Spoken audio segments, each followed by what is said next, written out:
Министерката за образование и наука Мила Царовска денеска престојуваше во Кочани, каде заедно со градоначалникот Никол Чилиев направија увид за реализираните проекти во основното училиште Крсте Петков Мисирков во Оризари. Директорката Сонја Иванова ги презентираше проектите кои се реализирани и плановите за воиднина. Минатата година,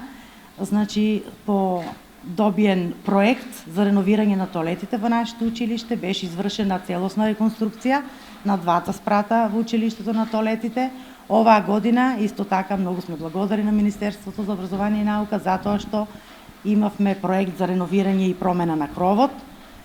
Така да промената веќе е завршена, така да овие два големи проекта навистина беа потребни за нашето училиште и сега ги имаме и двата проекта завршени.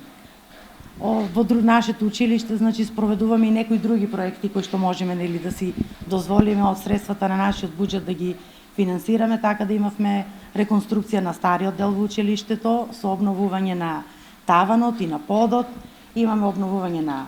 клупите во училиштето, заменување на таблите со бели магнетни табли, обезбедување на компјутери за училиштето, обезбедување на други наставни средства и помагала кои што се потребни на наставниците за текот на наставата. Градоначалникот Никол Чилиев го истакна значењето на тоа колку е важно да се инвестира во образованието за подобри услови во основните училишта. Целта на посетата и обиколката која што ја правиме на училиштата е со цел да покажеме во каква состојба се нашите објекти, каква е состојбата со училиштата, каква е опременоста и секако да ги видиме недостатоците кои што ни престојат за промена во следниот период. Сметам дека еден оваков начин и оваква посета е убава прилика да се видат и разликите во она што го правиме, меѓутоа да се видат и работите кои ни стојат отворени и задачи кои што престојат пред нас да во следниот период ги решаваме. Министерката Мила Царовска изјави дека Министерството за образование и наука секогаш ќе продолжи со инвестирањето во образованието и за подобрување на условите за одвивање на наставата.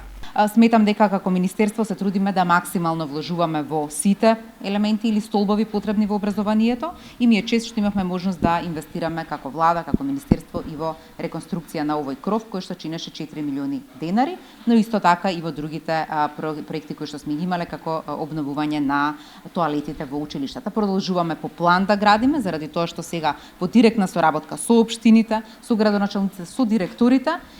ги собираме нивните потреби и така правиме план за инвестирање. Собирањето на потреби започна уште во 2020 година, само што стапив на функцијата министерка и до денеска веќе гледаме дека голем дел од проектите кои што биле аплицирани тогаш веќе се реализирани. Царовска додаде дека и во услови на пандемска учебна година сепак и учениците и вработените успешно ја оценуваат учебната година која што се одвиваше онлайн, а од Министерството за образование ќе излезат со официјална информација дали учениците од септември ќе се вратат во училишните клупи.